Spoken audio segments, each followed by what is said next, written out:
काश्मीरला विशेष राज्याचा दर्जा देणार कलम 370 मोदी सरकारनं हटवलं। त्यानंतर पाकव्याप्त काश्मीर भारतात कधी विलीन होणार असा सवाल विचारला जात होता। त्या मुद्द्यावरून विरोधकांकडून आता सरकारची कोंडी केली जाते। राजस्थानमधील दौसा इथं पत्रकार परिषदेत या संदर्भात केंद्रीय मंत्री आणि माजी लष्कर प्रमुख वी.के. सिंग यांनी मोठं वक्तव्य केलंय। पाकव्याप्त काश्मीरमधील शिया मुस्लिमांसाठी भारतात येण्याचा मार्ग खुला करण्याबाबत त्यांना प्रश्न विचारण्यात आला।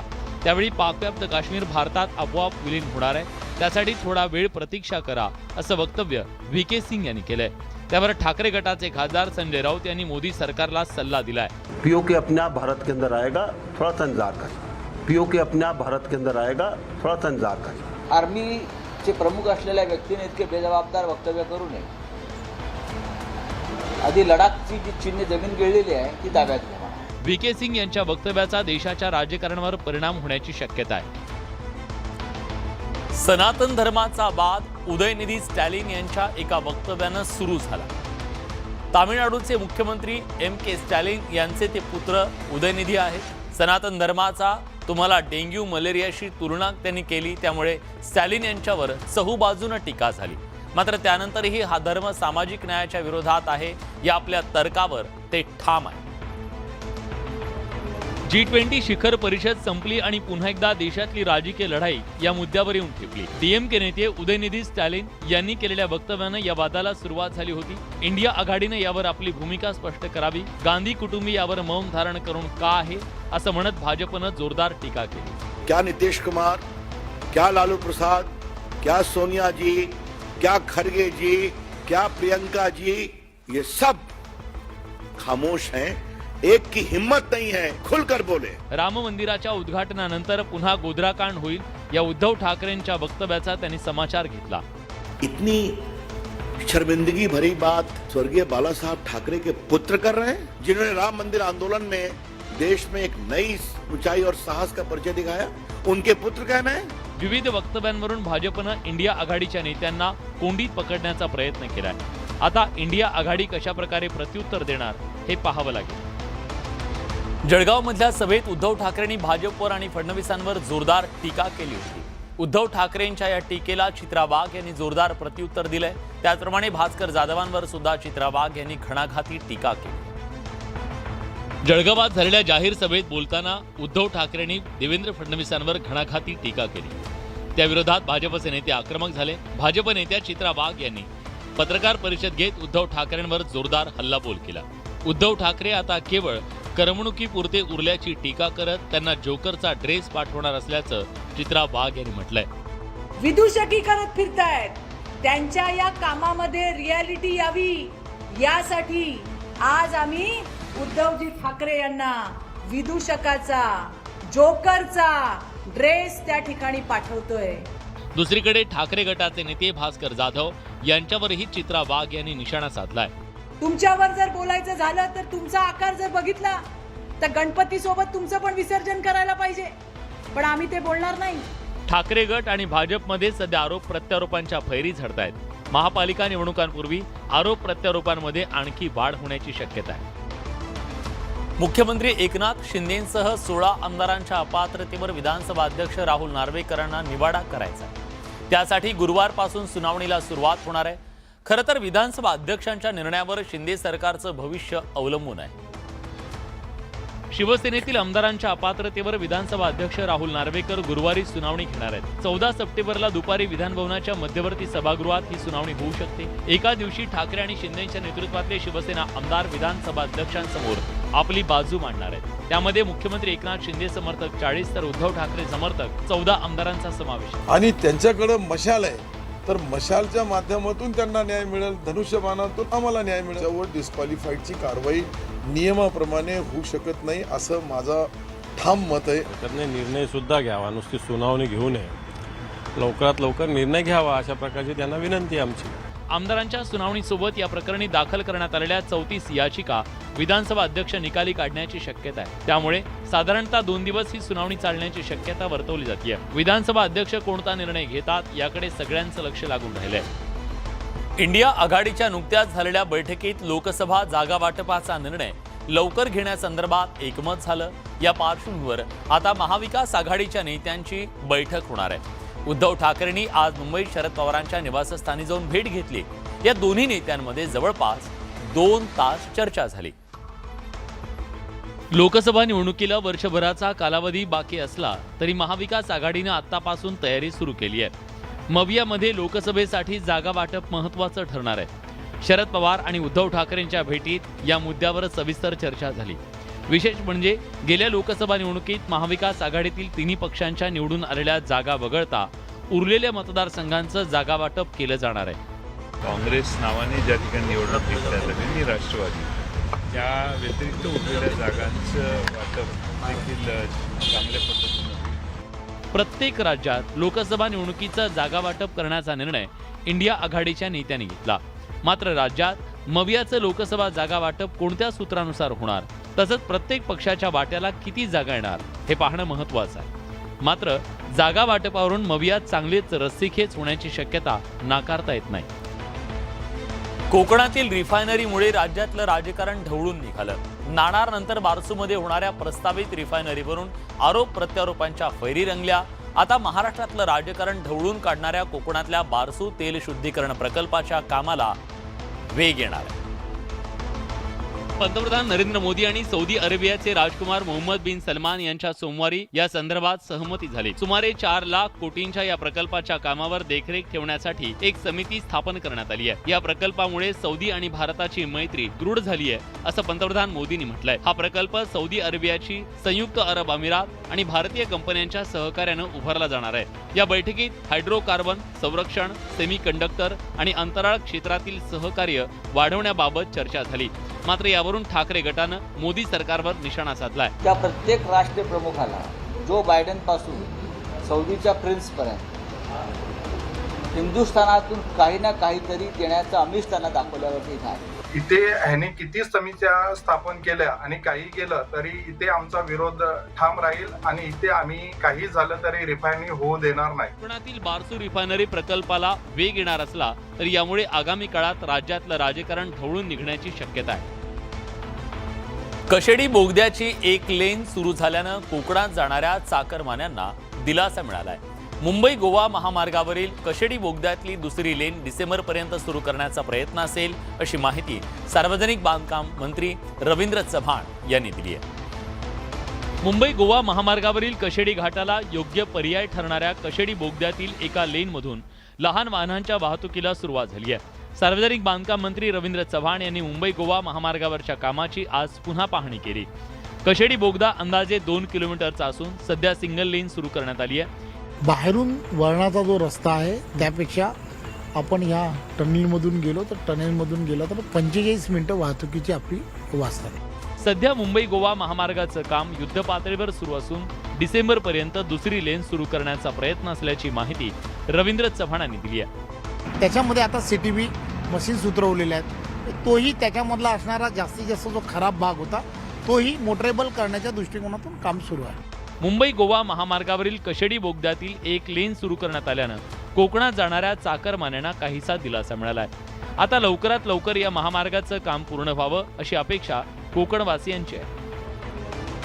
मराठा आरक्षण आणि मनोज जरांगे यांच्या उपोषणासंदर्भात मुख्यमंत्री एकनाथ शिंदे यांच्या नेतृत्वाखाली सोमवारी मुंबईत सर्वपक्षीय नेत्यांची बैठक पार पडली. या बैठकीनंतर मनोज जरांगे यांनी उपोषणाच्या 15व्या दिवशी आपली भूमिका स्पष्ट केली आहे.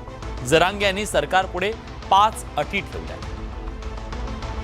मराठा आरक्षणाचा प्रश्न मार्गी लावण्यासाठी सरकारला 1 महिन्याचा वेळ हवाय. त्यामुळे सरकारला 1 महिन्याचा वेळ देत असल्याचं जरांगे पाटलांनी ग्रामस्थांच्या साक्षीनं जाहीर केलं. 30 दिवस जे दिले त्यांना मी हे आंदोलन लगातार सुरू ठेवणार आहे, बंद करणार नाही. जोपर्यंत मराठ्याला आरक्षण देईल त्याच दिवशी आंदोलन बंद करणार. महिनाभरात प्रश्न मार्गी न लागल्यास पुन्हा एकदा आमरण उपोषण करणार असून एकाही मंत्र्याला महाराष्ट्राच्या सीमेवर फिरकू देणार नाही असा इशारा जरांगेंनी दिला. त्या दिवशी आरक्षण नाही दिलं तर महाराष्ट्राचे बॉर्डर सुद्धा क्रॉस करायचे काही मंत्र्यांना. मुख्यमंत्री, उपमुख्यमंत्री, सगळं मंत्रिमंडळ त्यांच्या बरोबर छत्रपती श्रीमंत उदयनराजे भोसले आले पाहिजेत. सरकारची जबाबदारी छत्रपती संभाजीराजे भोसले हे तुमच्या बरोबर आले पाहिजे. मराठा आंदोलकांवर राज्यभरात दाखल झालेले गुन्हे मागे घ्यावे, लाठीचार्ज करणारे अधिकारी निलंबित व्हावे अशी अट जरांगेंनी सरकारपुढे ठेवली आहे. काही दिवसांपूर्वी अमरावतीत राणा विरुद्ध बच्चू कडू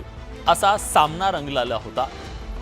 या दोन्ही नेत्यांमध्ये वाद इतका विकोपाला गेला की मुख्यमंत्री एकनाथ शिंदे आणि उपमुख्यमंत्री देवेंद्र फडणवीस यांना त्यात मध्यस्थी करावी लागली. पण आता पुन्हा एकदा अमरावतीत या दोन्ही नेत्यांमध्ये सामना रंगण्याची शक्यता.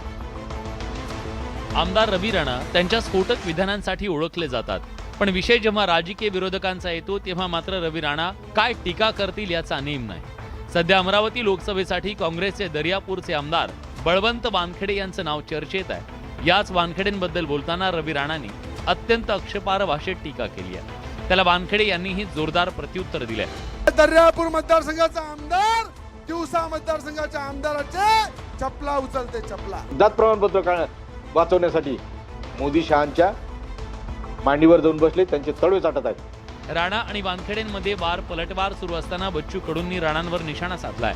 अमरावतीच्या परतवाडा दहीहंडी स्पर्धेत बोलताना बच्चू कडूंनी राणांचं नाव न घेता जोरदार टोला लगावलाय. आम्ही घरात घुसून नाही, शर्ट उतारून मारू.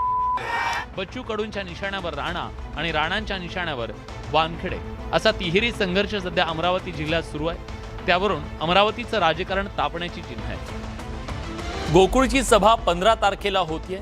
तत्पूर्वी सतेज पाटील आणि धनंजय महाडिक यांच्यात राजकीय सामना रंगलाय.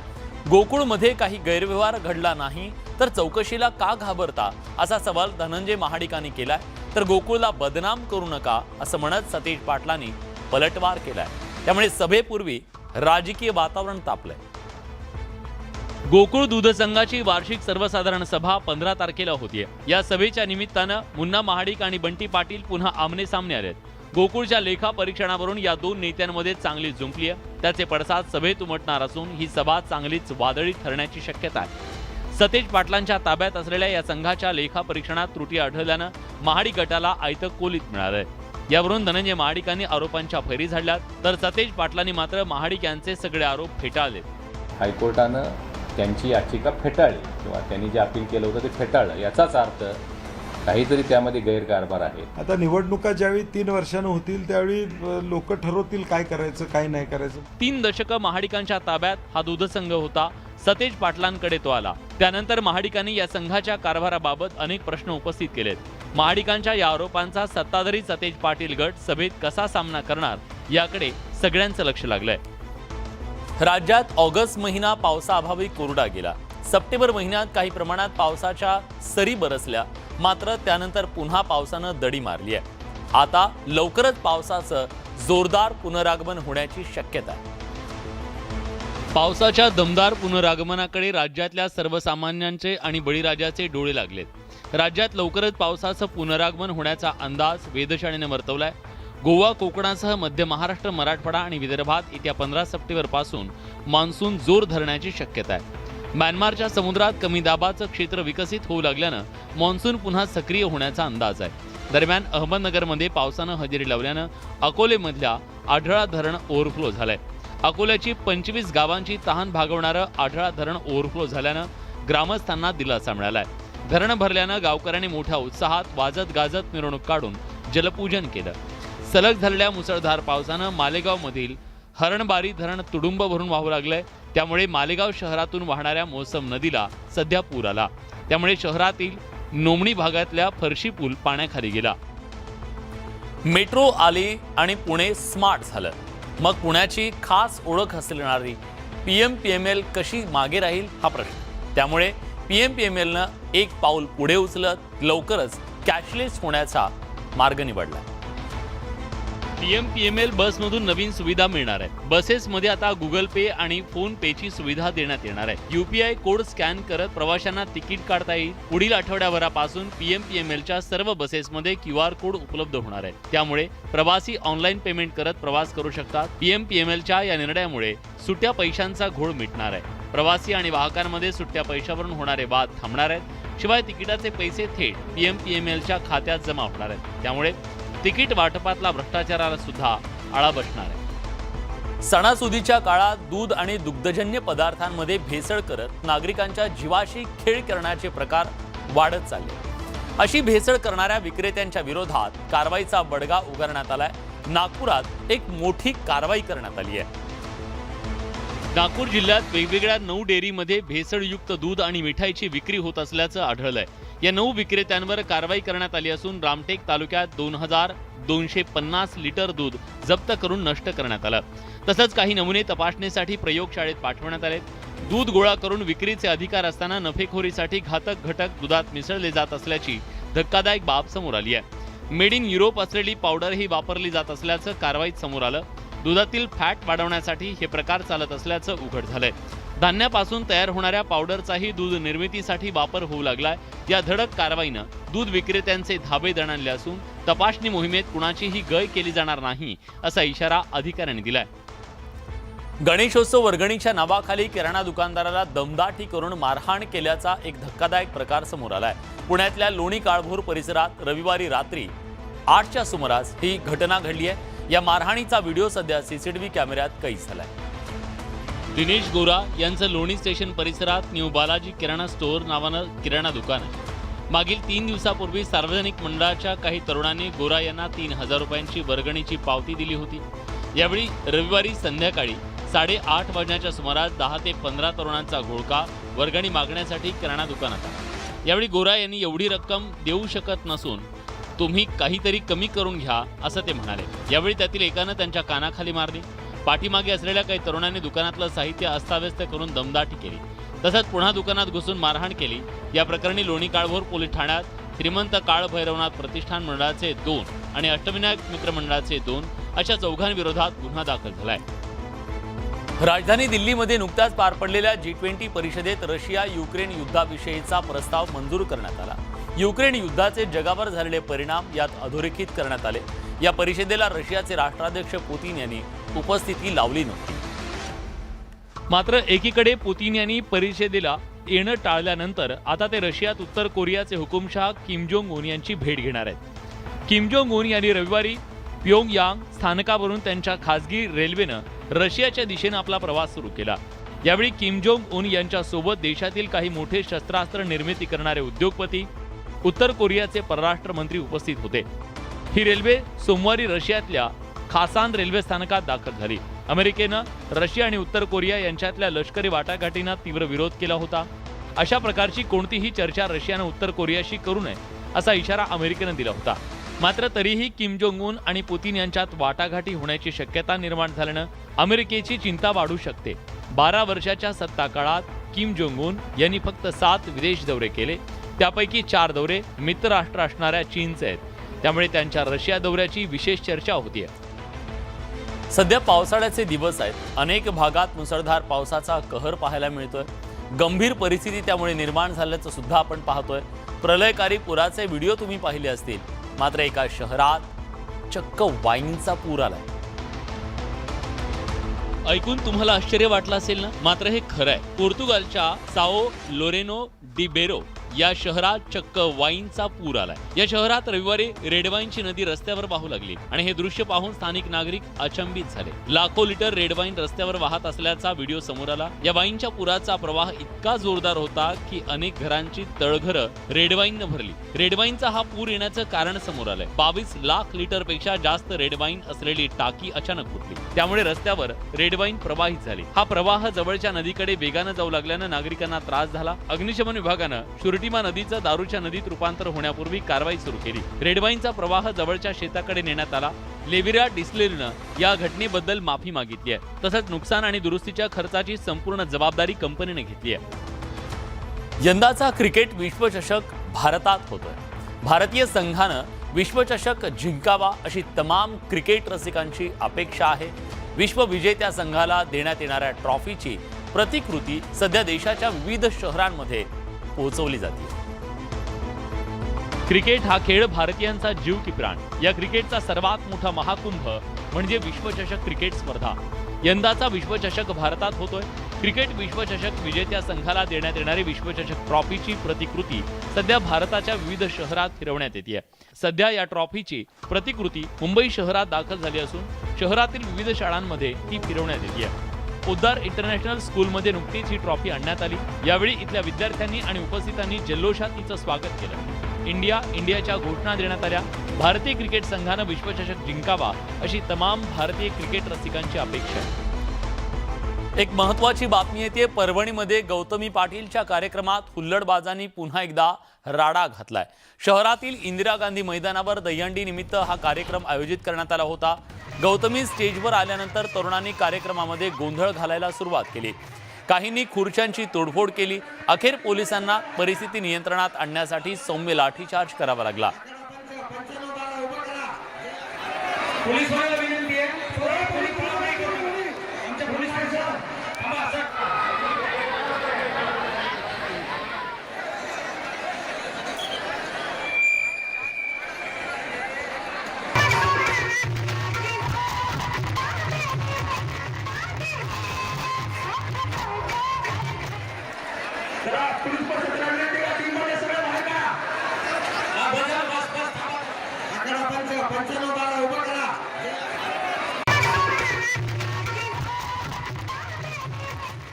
तर या होत्या दिवसभरातल्या सर्व महत्त्वाच्या बातम्या. दमदार 10 या बुलेटिनमध्ये आपण इथेच थांबतोय. ताज्या घडामोडींसाठी बघत रहा न्यूज 18 लोकमत.